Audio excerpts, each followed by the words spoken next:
recent experience with that process. In Texas, we elect our judges. That's in the Constitution that was enacted back in 1876. That's the Constitution that we still operate under here in Texas. Therefore, it is important that we elect people that we can trust to be our officers in the judicial branch of our state government. People who will be independent and people who will not act just to please another elected official or to fulfill a social or political agenda. Therefore, I urge you all to please become as familiar as you possibly can with the candidates who are seeking judicial office this year.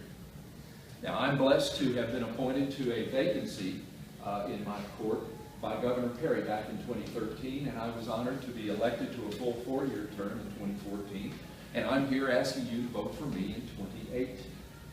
But more than that, I'm asking you to become a nuisance to your family and your friends, to get them to understand that judicial elections make a difference in our state and to our freedoms under the constitutions of the United States and the state of Texas. I would like for you to nag those people, to drag those people to the polls, either during early voting that starts on Monday, the 22nd of October, 9 days from now, or on Election Day, November the 6th. I would urge you, I hope that you will tell them that you've met me and that you support me and that you would urge them to vote for me. Everyone that you can bring to the polls who will vote in our judicial races will help the state of Texas. Now, I know many people will say, I don't vote in races where I don't know the candidates. And so I don't know any of those judges, and I don't understand that it makes a big difference, so I'm not voting in judicial races. I understand that. That's a principled way to look at elections. It is, however, a way that you can get the wrong people elected, and that your friends can get the wrong people elected. Please urge them. If they need to learn about us, I would love to visit with them. Have us over. Have us come to a get-together in your community. I'd love to do it. Take some of my cards. They have my website address listed on it. Send me an email through that. I'll show up because I want people to meet a judge, maybe more than one.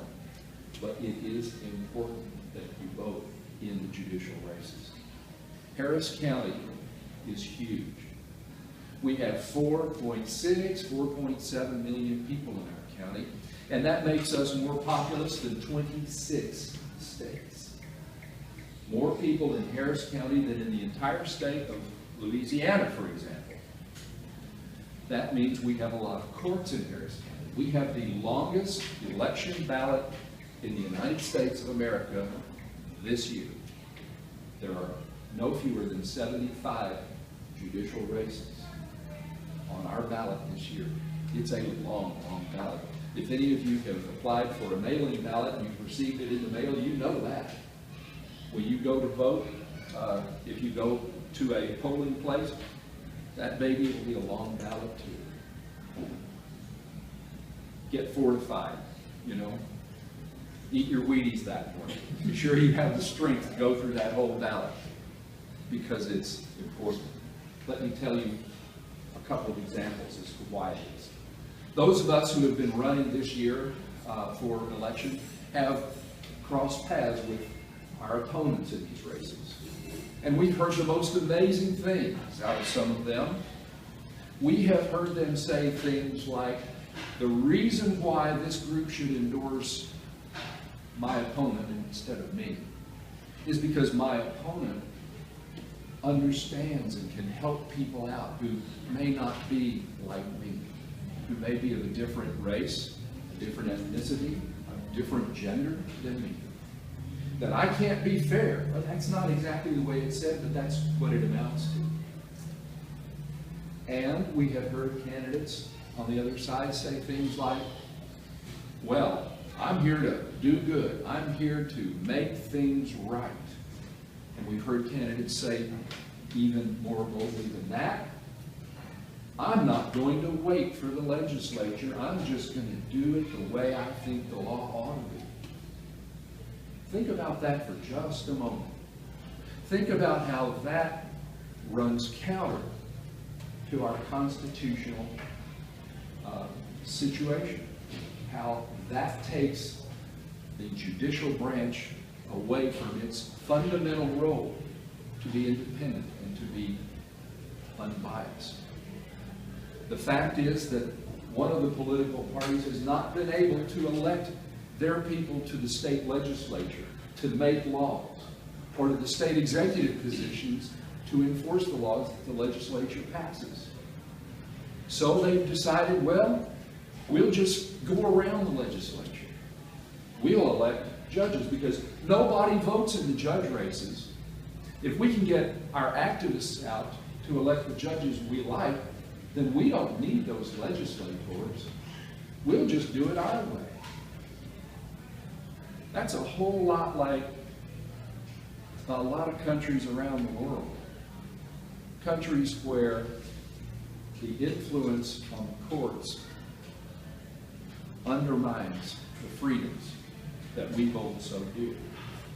You look around the world and you see things like what's going on in Poland, and Turkey, Venezuela, and other countries where a previously independent judiciary has been thrown out by the ruling junta, has been replaced by puppets.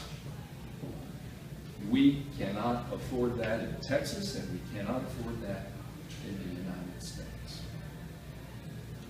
Now that I've gotten you all down in the mouth, I want to tell you that you may be of good cheer.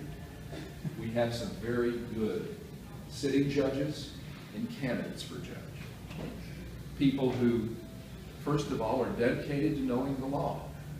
In my own case, that means that I've been a practicing attorney since 1976. That's 42 years almost.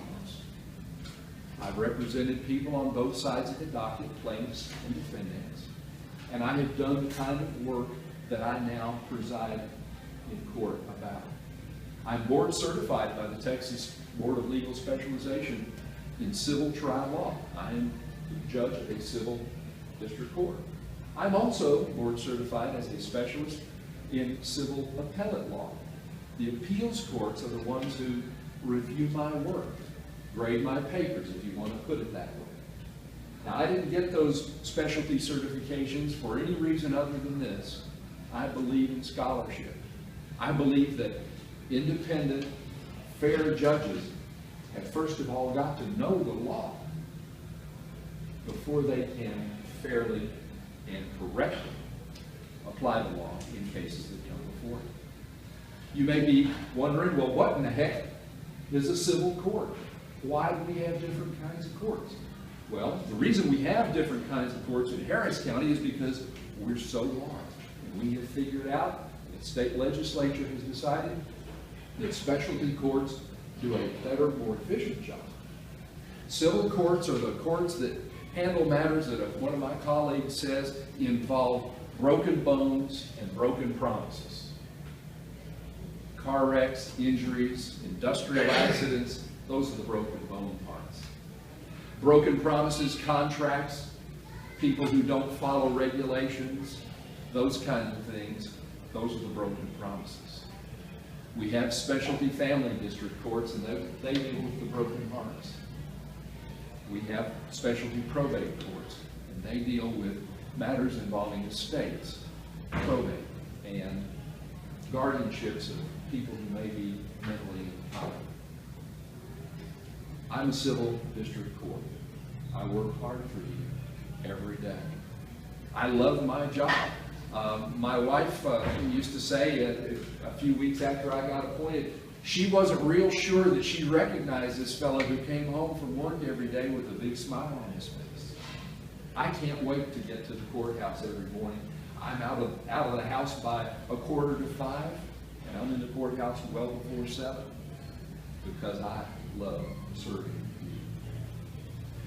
I would love to answer any questions if anybody has any. Yes, ma'am.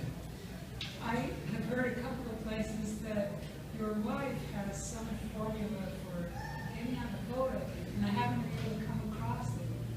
I'm not aware that she has any secret. She is my, Secret one. I wasn't going to say secret because she's not such a big secret, but she is my #1 strength and my #1 supporter. We're newlyweds. We've only been married 35 years, as of September the 3rd. But yeah, she's way too good for me, and I am so blessed to have her. We work very hard to encourage everyone, not just you all to come and vote, but to bring friends with you. Pack up the car. Yes, sir. Michael, what is the coffee table talk in the judicial system about the Kavanaugh hearings? What do your friends say about the way Kavanaugh that hearing was conducted, that Israel was conducted? You know, I think the consensus that most people feel is that that was a show trial that we have not seen since the early days of the Soviet Union. Mr. Kavanaugh, Justice Kavanaugh, and what was her name? Is Dr. Jones? Ford. Were both badly treated.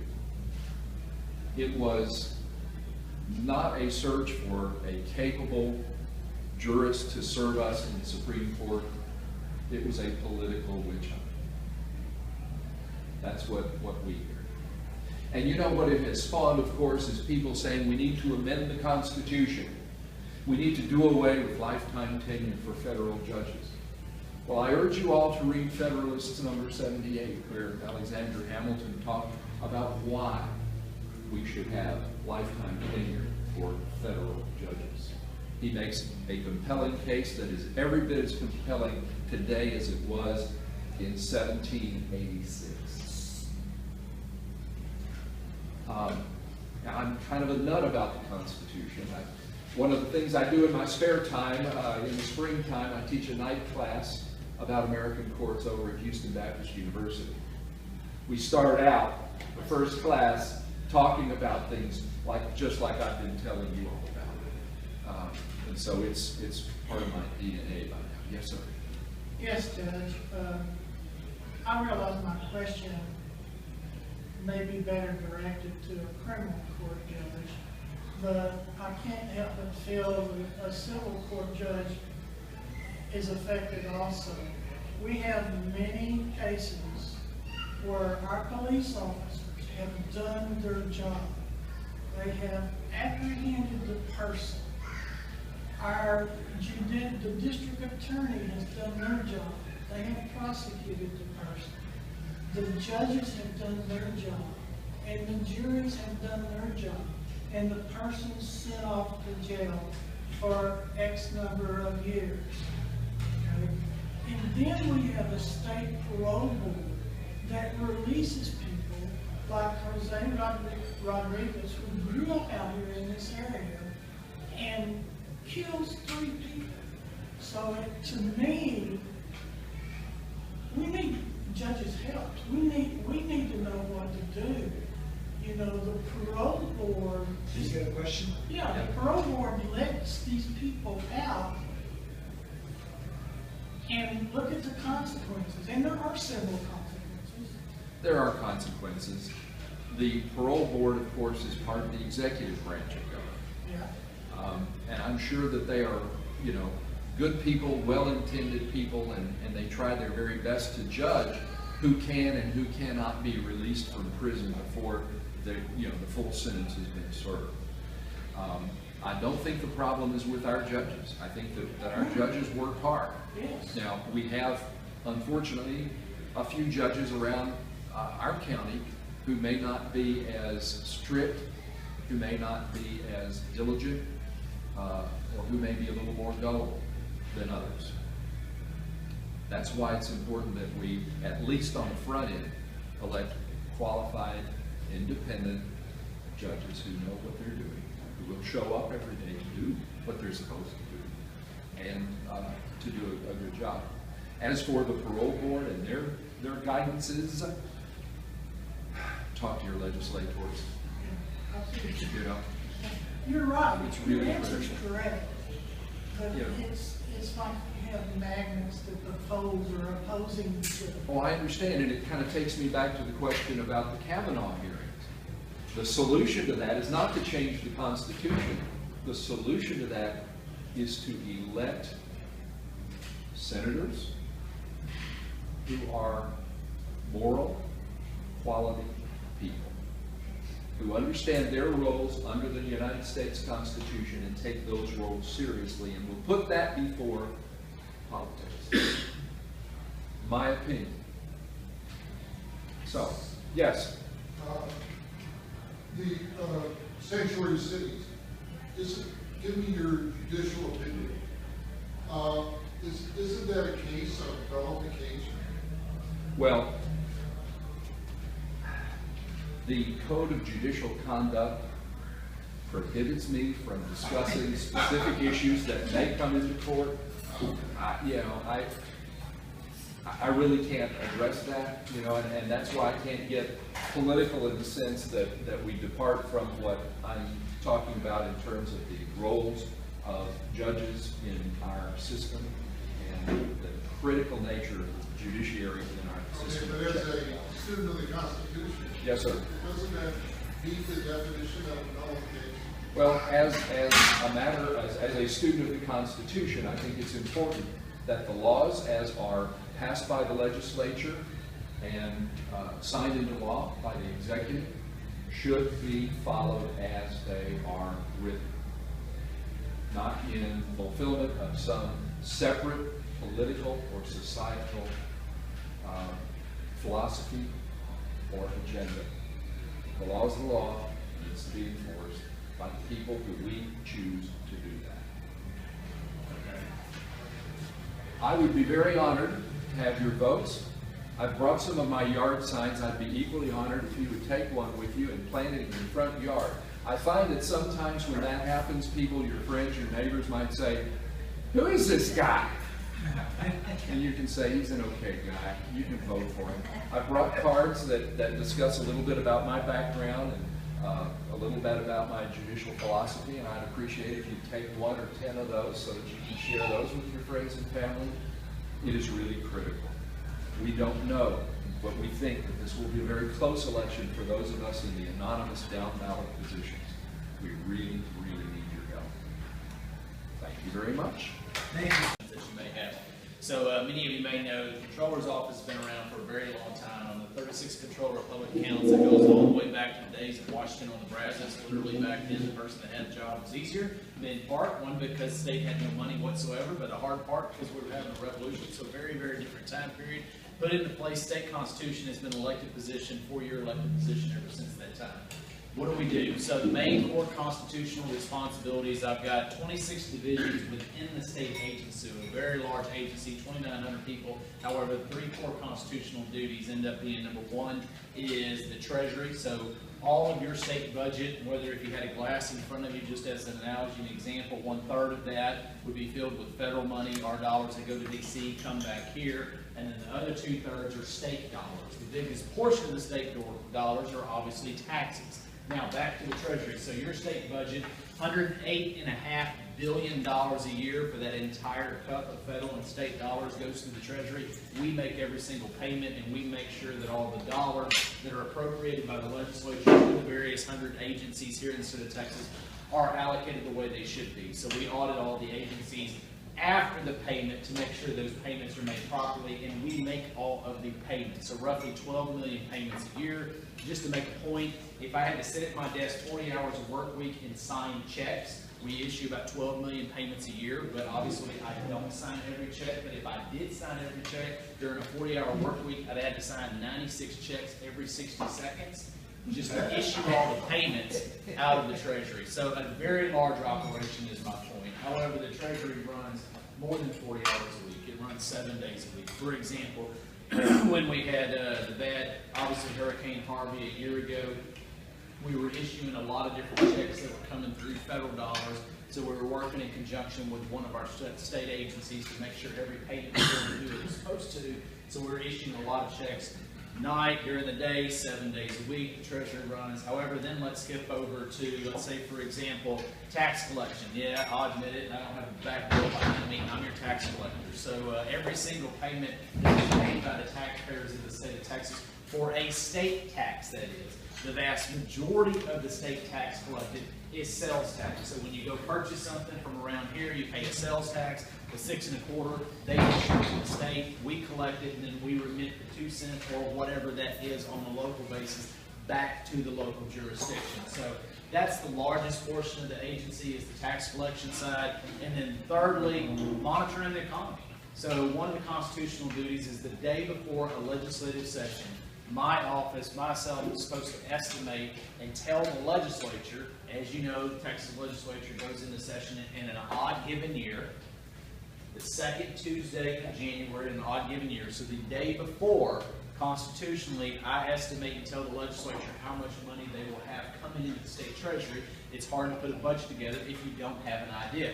Now, people ask me, how easy is that? Not very easy.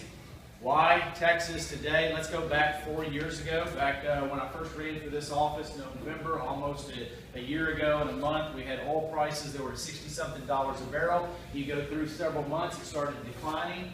A year from that, it went to just below $30 a barrel. So the point just being, in that industry alone and the manufacturing industry during that time period, Texas lost 160,000 jobs just in those two industry sectors. So obviously, if you lost your job, very impactful. If you're one of those in a company and some of those companies went bankrupt, very impactful. Texas at that time was the 12th largest economy in the entire world. Think about that. 254 counties in Texas, 12 economic regions is what we like to break Texas up into. Say, for example, where we are at today in Harris County, the greater Houston metropolitan area, whether it's Harris County, Waller County, Montgomery County, Brazos County, Fort Bend County, Galveston County, Chambers County, the greater metropolitan area.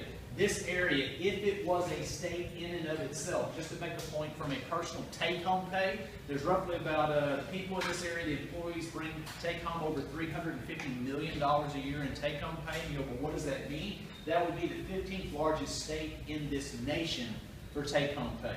The Metroplex would be the 14th largest state in the nation. So when you start adding up all of those different regions of the state of Texas, and you can quickly see why Texas, a $1.6, $1.7 trillion economy, was the 12th largest economy in the world. Now, the question that I had at that time, as we were going through that economic downturn, Texas has outpaced the national average year after year for economic growth, yet during 2016, we had zero growth as a state.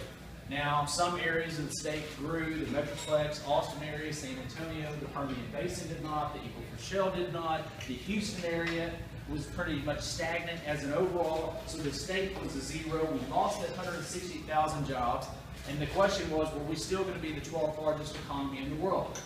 And in fact, I was right, we were no longer the 12th largest economy in the world. What I had wrong, though, is I thought we would have moved down the list. Question were we still going to be larger than Australia, larger than the Spain economy, larger than the economy of southern border Mexico? In fact, Texas didn't go down the list. We moved up the list to number 10. So today, we're the 10th largest economy in the entire world. And you go, well, wait, something doesn't make sense there. Some of you might see my Aggie ring and wonder what kind of Aggie math I used to get us from 12 to 10. And in fact, the answer is pretty simple. The two countries that Texas moved over, went from 12 to 10, had a larger portion of their economy that was based on oil and gas and manufacturing than Texas. Who are they? Give you a hint. One of them is straight north of here. It's very cold in the wintertime. They have a maple leaf on their flag. If you're not good with flags, I'll give you a hint. It's Canada. The other country is also very cold in the wintertime. Part of it's in Europe, part of it is in Asia. If you still can't figure it out, their president, who seems like he's been there forever, suspended the Constitution. And in fact, That country has been talked about every day in the media for the last 4 years. If you still can't figure it out, you may have seen their president who likes to have his photo ops without his shirt on when he fly fishes in horseback. Anybody figure out who it is? Russia, exactly. Now think about that. Every time you hear people rant and rave about Russia, Russia, Russia in the media, think about, I don't know why they worry about Russia. Texas economy is bigger than the Russian economy. They should be focused on Texas. So back to Texas. Even though we lost 160,000 jobs, it's pretty remarkable to know that in the last 81 months, which was the start of that time period of downturn, Texas has only lost jobs 4 months. And if you go back to the time when I gave the revenue estimate to the legislature before last session, almost 2 years ago, come this January, it would be 2 years ago, in the prior 12 months through 2016, Texas essentially gained roughly 150,000 jobs. You fast forward later in that year, it was 230,000 jobs. You fast forward to January of this year, it was over 300,000 jobs. By this summer, it was 360,000 jobs in the prior 12 months. As of last month, Texas has created over 390,000 jobs. You put that in perspective, since the end of the Great Recession, Great Financial Crisis back in 2007, 2 million jobs have been created in this state. You go, well, what does that really mean? I'll put it in perspective.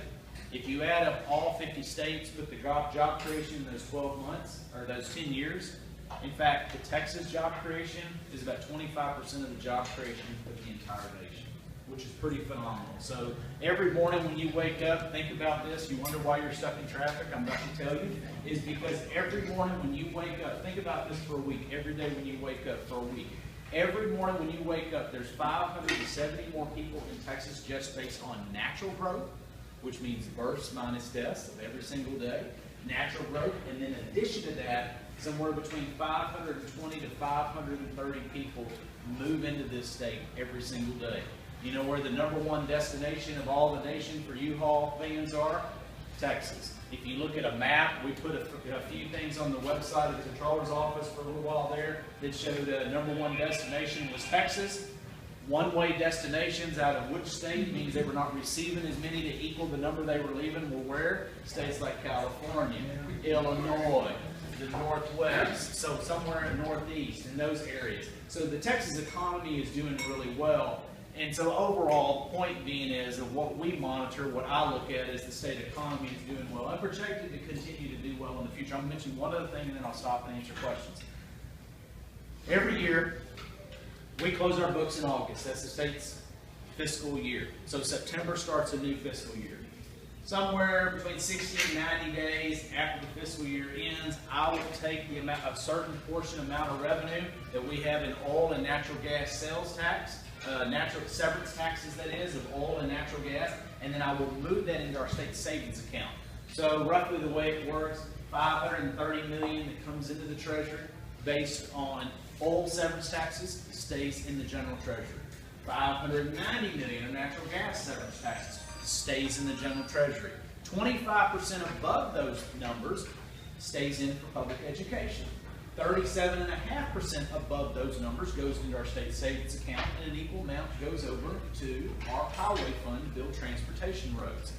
So when I transfer an amount over into both the highway fund and the state savings account here next month, our state savings account will have roughly $11.9 billion in that fund, which will be a record for the state of Texas. And you go, well, what does that mean? If you add up all 50 state savings accounts, our savings account would be roughly about 22-23% of the fund balance of all 50 states. So thankfully, we have a very robust oil and gas sector in the Permian Basin.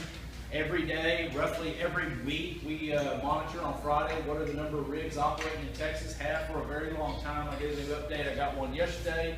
And just like we've had for the trend for the last year and a half, 50% of all the rigs operated in all of North America are where? In Texas. So Texas has a real opportunity based on that industry sector alone. But our state savings account, when it was put back in the 1980s, was when this structure was put into place. Some of us as voters approved it, yet statutorily, legal-wise, my office, as the custodian of those dollars, essentially just put most of it in overnight cash.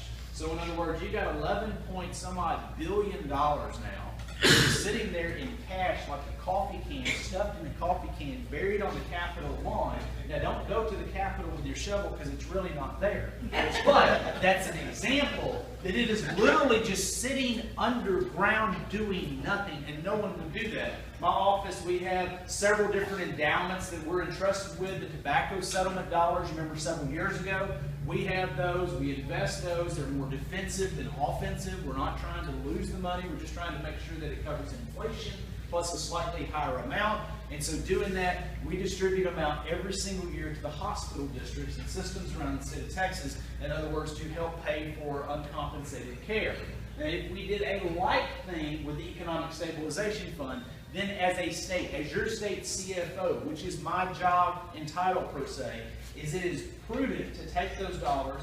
If we're not going to distribute them out for some reason, it is not to sit on those dollars, it's just that they're cash buried under the dirt somewhere. We don't do that in today's world. That was about centuries ago.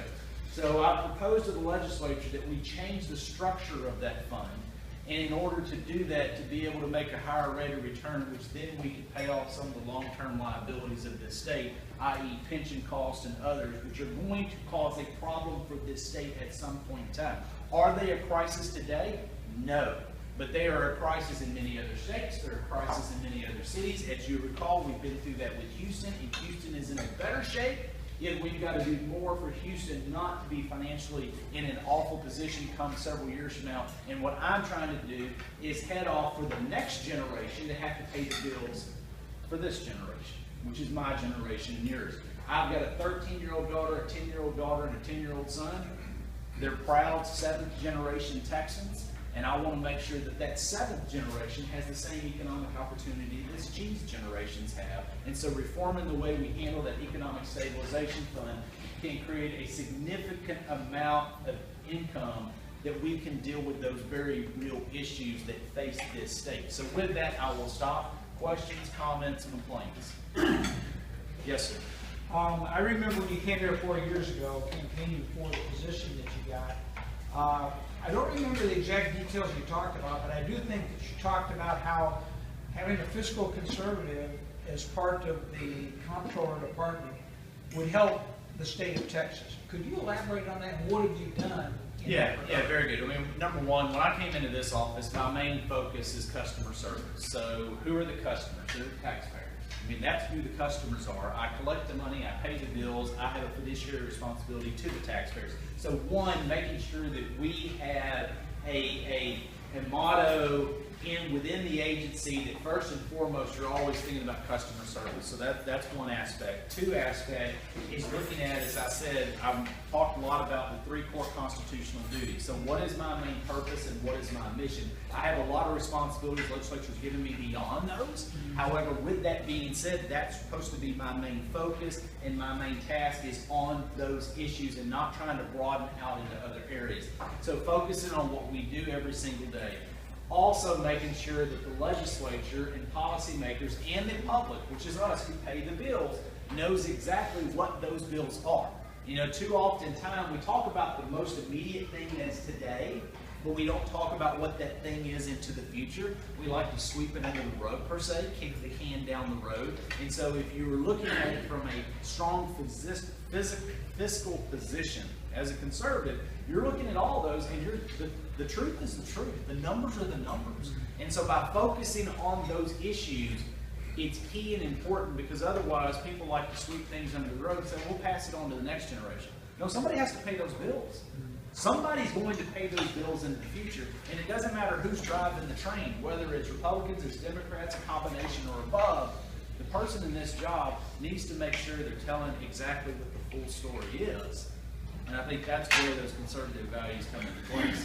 I know your office puts out an email that I get periodically, and it's not too often, and it's not, and it's often enough. Don't want to inundate you, but don't want you to never have information either. But it's really got good stuff, and when you put out stuff about the depth of our school districts and things like that, that's great stuff. Now, how can people get signed up for that? Yeah, so you can actually go to controller.com and look up our website. You can actually email me, Glenn, Glenn.hegarhegar @cpa .texas.gov, and you can get it. We can make sure that you get on that list. Yes, sir.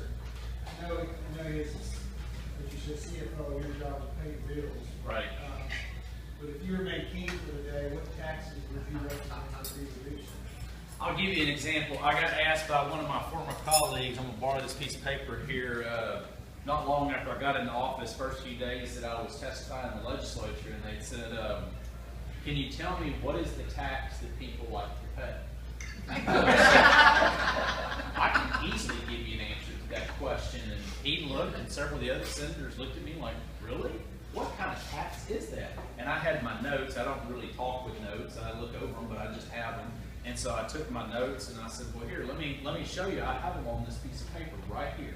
Just for this question, I was prepared. Like, yeah, right, sure. And I said, here it is, right here on this piece of paper. They all looked, and he looked, and I said, no, it's right here. Can you all see it? It's right here. And I said, it's none. No one likes to pay any. And so I guess if you paid none, but then it'd be hard to pay for roads and schools and the core basic responsibilities. If we look at some of the, Texas is blessed in one very strong aspect, that if you really look at any tax system, there's really three main taxes that exist in the world. There's a whole pile of taxes, whether it's utility bills, alcohol, tobacco, cigarette, a tax on business, which is the franchise tax, which is called the margins tax when we talk about property tax, sales tax, wide variety of different taxes that are out there.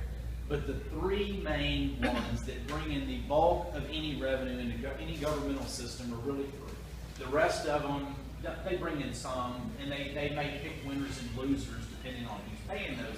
But as far as funding the basics of government, whether broad or small that is, you have three. Income tax, we don't have it in Texas, and we're never going to have it because that'd be a constitutional amendment, and I can't find hardly any voters in the state of Texas that want to pay that. So the two legs to the stool for Texas ends up being sales tax and property taxes. Now, if you really want to talk about an area that needs to have a significant amount of reform, I think it's the property tax system. Really, because with the growth that we have, and I've got a publication that's coming out later this fall that talks about school finance and property taxes. And the reason being is if you live in a city, a municipality, 50% of your tax bill on a property side is what? ISD. If you live in the unincorporated area, which is a large portion of Harris County, what is the property tax bill? 2/3 of it is ISD. Now, when that school system was put into place 30 plus years ago, no one ever envisioned that Texas would have 1,000 people a day, 1,100 people a day. All this influx of people, natural growth, the pressure that it puts on your residential home side, whether it puts on the commercial side of these buildings out here, which don't have a 10% appraisal cap, all of it puts an enormous amount of pressure in the rising values, and that rising values are things that every person can't afford from year to year with that increase. And so I think because Texas has only two, we're only going to have two, we really have got to figure out that property tax side, because I think that's where it's going to essentially stymie the growth of the state of Texas, but it's also putting an undue burden on the average citizens of this state. Now, the margins tax, we can get into that. The fact is, since it's a margin, it's not a net profit. It's not a gross. It's a hybrid between the two. That causes a lot of problems because you're not taxed on net profit. You're taxed on a profit plus something else. And so there's an unfairness in that system as well. But I'd say the property tax is the one that we have to address as a state more than anything else. Yes, sir.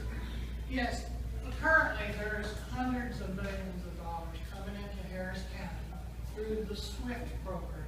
Mm-hmm. Now, does the state controller's office audit how those funds are spent?